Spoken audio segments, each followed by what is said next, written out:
ইয়া বুনাইয়া লা তুশরিক বিল্লাহ ইন্নাশ শিরকা লাযুলমুন আযীম। আমার কলিজার টুকরা আব্বা, আমার সন্তান, আমার নয়নমণি, শিরক করবি না। তাহলে ৮০০ গেল কেমন? দেওয়ানবাগ, চন্দ্রপাড়া, খাজা বাবা, ফরিদপুরি, মাকুজিয়া একই গেল কেমনে? এই মিয়ারা কন্যা কেন গেল কেমনে?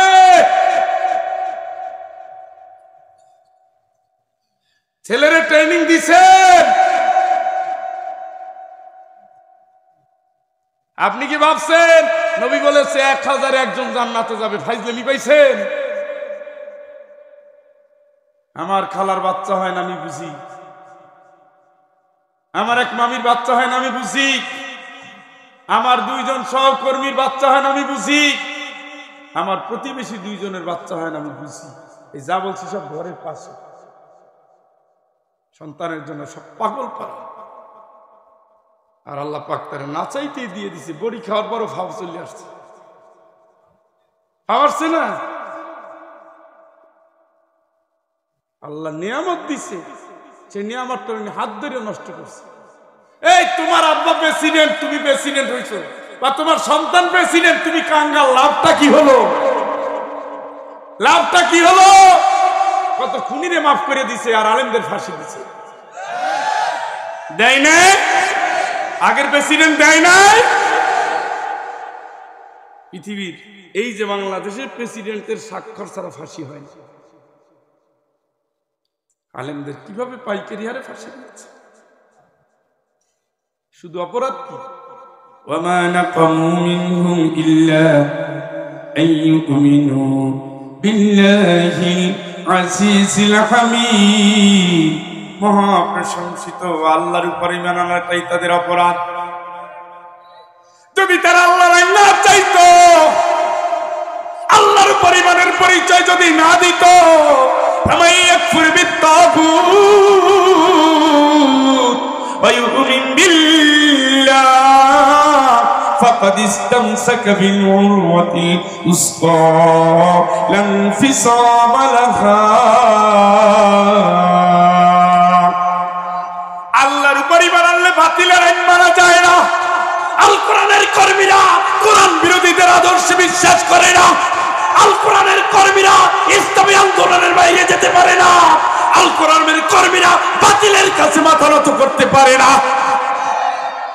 এই অপরাধের কারণেই তো লক্ষাধিক রাসূলকে শহীদ করা হয়েছে।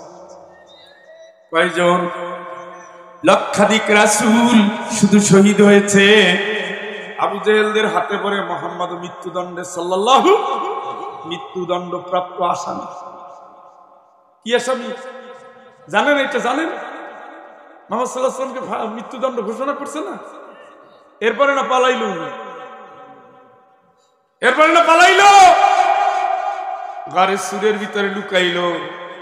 দিনের কথা যারাই বলবে বেদিনরা তাদের ছাড় দেয় না। ওই সময় নবীরে মারছে আবু জেহেল, এই সময় আলেমরে মারছে নব্বর নেত্রী আবু জেহেল।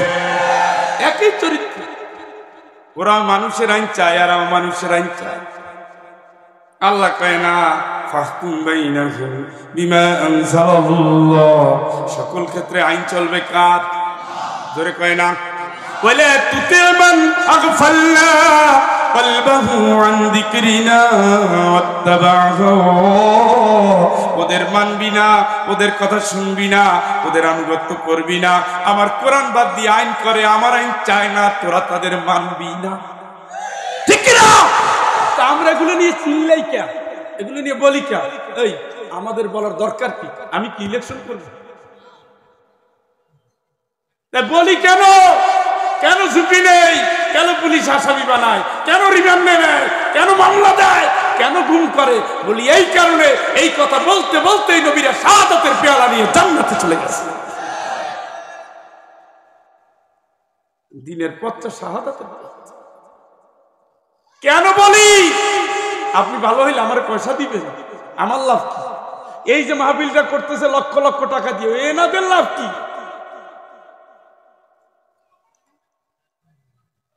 আমরা তো দেখছি গড়ে জাহান্নামের দিকে রওনা দিচ্ছে। আমরা তো দেখছি জাহান্নামের পাল্লা ভারী হচ্ছে। হৃদয় ভরে ডাকতে চাই জান্নাতের দিকে আসো, ইসলামের দিকে আসো, কোরআনের দিকে আসো। আপনি তো নিশ্চিত আপনি মরবেন। পথ দুইটা, জাহান্নাম বিশ্বাস করেন সইতে পারবেন না, পারবেন না, আল্লাহর কসম পারবেন না, পারবেন না। যেটা সহ্য করতে পারবেন না তাইলে একটা অপেক্ষা আছে, হয় জাহান্নাম না হয় কি জান্নাত। তো জাহান্নাম যদি সইতে না পারেন তা যাওয়া লাগবে কোথায়? কথা কয় না। তাহলে তার আমলটা কি? 5 ওয়াক্ত নামাজ পড়লে কি জান্নাত হয়? রাসূল যা করছে জান্নাতের পথে গেলে তাই করতে হবে। রাসূল ইসলামের জন্য মাইর খায় নাই, আপনি খাইছেন? পিঠ বাঁচাই চলছেন 16 বছর, তাই বলে কি সবাই চলছে পিঠ বাঁচাইয়া? চলে না। যারা মাইর খাইছে তারা রাসূলের সুপারিশ প্রাপ্ত, রাসূলের দলের কর্মী। যারা ফাঁসির আসামি, জেলে চলে গেছে, শহীদ হয়ে গেছে, তারা যেদিন উত্তর দিবে আপনি সেই দিন কাঙ্গালের মতো তারাই থাকবেন। পাগড়ি বন্ধা করে মসজিদে ঢুকছেন আর জিকির কইরা এলাকা গরম করে ফেলেছে, আর কোনো কর্মসূচি নেই। রাসূল লড়াই করে মরে যায়, উনি লাউ আর মিষ্টি কুমড়া খাইয়ে মরিয়া যায়। রাসূল 3 বছর জেলে থাকে আর উনি এলাকা দাপাইয়ে বেড়ায়। রাসূল মসজিদের ভিতরে দিনের মুজাহিদ তৈরি করতেন আর উনি মসজিদে ঘুমাইয়া জীবন কাটাই দিবে, তো রাস্তায় নামবে না। আপনার ইসলাম নবীর ইসলাম না তো, মেড ইন ইন্ডিয়ান ইসলাম। কথা কি বুঝেন? ইন্ডিয়ার ইসলাম রাসূলের ইসলামের পথ। এদের হইলটা কি? এই মুরব্বীদের হইলটা কি? সমস্যাটা সমস্যা হইলে শেষ করে দেন। আমি বিয়ে করতে আসি না সিলেট থেকে, শুনাইতেই আসছি। ওই এই শ্বশুরেরা জামাইরা ওই যা অস্থির লাগে না বলেন তো? কোরআনের কথা শুনবে। এই মিয়া, আপনার এখানে থাকা এখন ফরজে আইন। আমি বাপের বাড়ির দাওয়াত দিতে আর রস খাইতে আসি না, আমি আসছি দিনের দাওয়াত দিতে, আমি আসছি জান্নাতে নিতে, আমি আসছি জাহান্নাম থেকে বাঁচাতে, আমি আসছি আপনার দিনের মুজাহিদ হয়ে বাতিলের বিরুদ্ধে লড়ে। এক একটা সন্তান করবেন আমির হামজার মতো, এক একটা সন্তান করবেন আব্দুল্লাহ বিন জুবাইরের মতো, এই স্বপ্ন নিয়ে, ঠিক কিনা?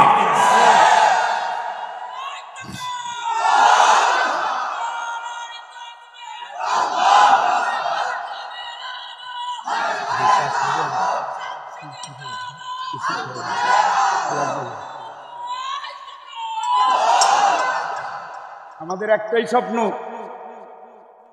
আমল করে জান্নাতে যাবে।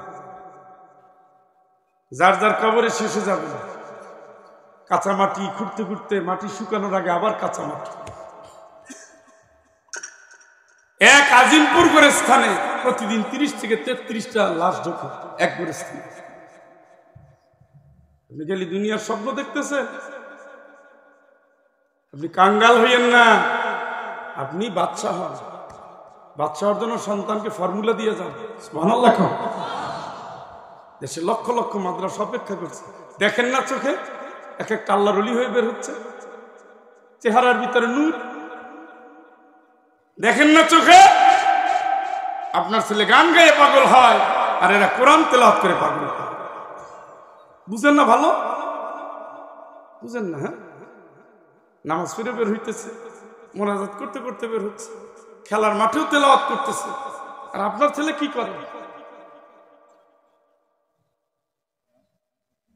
এগুলো করেন না ভাই, সন্তানের ট্রেনিং দেন।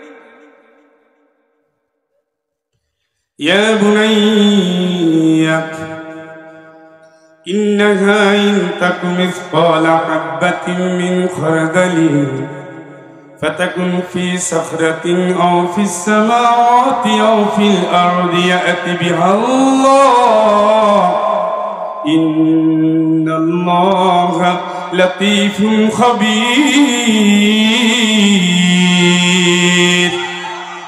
কেমনে আল্লাহর ভয় কলিজার ভিতরে ঢুকায়, কেমনে আল্লাহর ভয় ঢুকে আমার কলিজার টুকরার সন্তান, আসমান জমিনের ভিতরে যদি কোন একটা পাথরের নিচে সরিষা দানার মতো কোন ছোট্ট বস্তু রাখা হয়, কেউ না জানলেও জানে কে?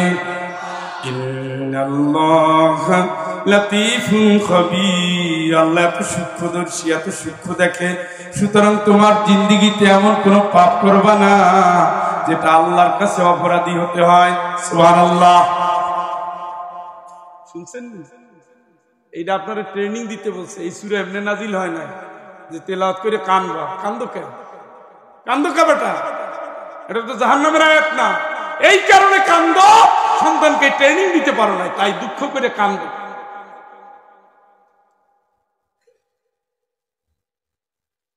কান্দো, কান্নার দিন তো সামনে। কানতে কানতে চোখের পানিতে নদী হওয়ার দিন সামনে আসতেছে। কিন্তু সন্তান যদি আমলদার হয়ে যেত, আল্লাহ আমি জান্নাতে যাব না, না, আল্লাহ তো জান্নাতীদের কোনো দাবি ফেরত দেবে না। সুবহানাল্লাহ। কেউ আব্দুল্লাহ জান্নাতে কেন যাবা না? আমার আব্বা আম্মা রয়েছেন, আমার আব্বা আমারে হাফেজ বানিয়েছেন, আমার মা আমারে দোয়া করেছেন, শাড়ির আঁচল থেকে টাকা বের করে মমতা করে দুগালে চুমু দিয়ে মাথায় ফু দিয়ে বলছে, বাবা খাবি, যত্ন নিবি। আমার মমতাময়ী মা, তারে রেখে আমি জান্নাতে যাব না। তুই কি চাও? আমি চাই আমি যা হাফেজ হয়েছি আমি আমার মায়ের নিয়ে যাব, আমার বাপরে নিয়ে যাব। আমি যে বাড়িতে লজিং ছিলাম আমার মায়ের মতো আদর করেছে, তারে নিয়ে আমি জান্নাতে যেতে চাই। আমি যে বাড়িতে ছিলাম সন্তানের না খাওয়াইয়া বাবা আমারে খাওয়াইছে, আমি তারেও চাই। আমার বোন আমারে ভালোবেসে আগলে রেখেছে, মাথায় আমার টুপি দিয়ে দিয়েছে, আমি আমার বোনকেও নিয়ে যেতে চাই। আমার ওস্তাদ আমার অভয় দিতেন, বেটা পারবি, মাত্র তো 23 পারা 7 পারা আছে, চেষ্টা কর, একটু কষ্ট কর, হবে। আরে হবে তো, আশ্রয় দিয়ে রাখছে। আমি আমার উস্তাদেরও দিতে চাই। আল্লাহ পাক ওই দিন জান্নাতি বান্দা কোন ফরিয়াদ ফিরাবে না। চিৎকার করে বলেন আল্লাহু আকবার। আজ তুমি বাদশা, আজ তুমি বাদশা, আজ তুমি বাদশা। আর আরেকজন ফকির, আরেকজন ফকির, আরেকজন ফকির কবরের কাছে গিয়া দেখে মাথায় হাত দিয়ে বসে রয়েছে। কিরে মন খারাপ কে? আমার এরকম কোন সন্তান নাই। আজকে তো যাদের বাপ মা মারা গেছে এখানে এসে হাজির ঘুরতেছে। আমার আব্দুল্লাহ কই, আমার সালেহা কই? ওই কর্নারে বসছে, মহিলা প্যান্ডেলের এক কর্নারে আসছে আমার সালেহা। খুব খুশি, ভালো কাজে আসছে। আবার কবরস্থানে চলে গেছে, গিয়ে দেখে সম্মান বাইরে গেছে। তোমরা কি এমন কাজ করলা, সম্মান কেমনে এত বাড়লো? জানো না আমার আব্দুল্লাহ নেককার কোরআনের মাহফিলের খাদেম, মাহফিল অনুষ্ঠিত করে, মাহফিলের জন্য খাটাখাটনি করে, নিজে আসে 5 জন নিয়ে আসে। আমার সালেহা মহিলা প্যান্ডেলে বসে আছে, দুনিয়ার কাজ কাম হারাম করে দিয়েছে, সন্তানটারে নিয়ত করে বসিয়ে দিয়েছে। আমার আল্লাহ এদের দোয়াগুলো কবুল করেছে, আর এদের দোয়া কবুল করার কারণে কবরস্থানেরই আমার সম্মান বেড়ে যাচ্ছে। চিৎকার করে বলেন আল্লাহু আকবার। উনি তো বাদশা, আপনি তো ফকির, আপনি তো ফকির, আপনি তো ফকির। আমি দেখছি এক মুরব্বী বাচ্চাটা এই কোলে নেয়, আবার এই কোলে নেয়, নিজে ঠিক মতো চলতে পারে না। কো চাচা, কার বাচ্চা? আমার ছেলের বাচ্চা, আমার না। আপনি নিজেই হাঁটতে পারেন না, ওরে নিয়ে যান কই প্রতিদিন? হেফজোখানায় দিছি। আমার তো বাচ্চা কাচ্চা তো বড় হয়ে গেছে, কিছুই করতে পারলাম না। আমি নিয়ত করছি এইটারে মানুষ করে যাই, যদি দোয়া করে তাইলে তো কাজে লাগবে। আপনার তো শরীর সহ্য হয় না, এখন কষ্ট করে নেই, আল্লাহ তো দেখে। এইভাবে কোলে করে নিয়ে যাচ্ছি, আমার নাতিটাও তো দেখে। আমি তো দুনিয়ায় বেশি দিন নাই, আমি যেই দিন চলে যাব সেই দিন থেকে আমার নাতি তো বলতে পারবে, আল্লাহ আমার দাদারে তুমি কবর আযাব দিও না। উনি ইসলাম ভালোবাসতেন, তোমার কোরআন ভালোবাসতেন, আমারে ভালোবাসতেন, হাফেজ বানিয়েছেন। আল্লাহ আমার দাদারে তুমি মাফ করে দাও। রব্বিল ফিলি ওয়ালি ওয়ালিদাইয়া ওয়ালিমান দাখালা বাইতিয়া মুমিনা ওয়ালিল মুমিনিনা ওয়াল মুমিনাত। দুনিয়ার মুমিন পুরুষ এবং নারীদের মাফ করে দাও। আমার দাদারে আমার দাদিরে মাফ করে দাও। আল্লাহুম্মা গফির লাহু ওয়ারহামহু ওয়াফু আনহু। আল্লাহ আমারে মাফ করো, আল্লাহ তাদের মাফ করো, ওদের মাফ করো, ওদের মাফ করো, ওদের মাফ করো, ওদের উপরে দয়া করো। চিৎকার করে বলেন আল্লাহু আকবার। সন্তান তো ওয়ারিস, দুয়ার ওয়ারিস। সন্তানটারে শিখাই দাও বাবা, বালিশের তলার ভিতরে যে টাকা রাখলি, চাকু দিয়া যে মানুষের টাকা ছিনতাই করলি, পরের বাড়ি শীত খুঁটে যে নিলি, ডাকাতি করে যে নিলি, পরের জমি দখল করে যে নিলি, চাঁদা নিয়ে যে নিলি, এটা তো আল্লাহর কাছে অপরাধ। আল্লাহ তো এমন দেখে, পাথরের নিচে সরিষা লুকালে আসমান জমিনের কোথাও সেটাও আল্লাহ দেখে। তুই এই কাজ করবি না, জীবনেও করবি না, জীবনেও করবি না।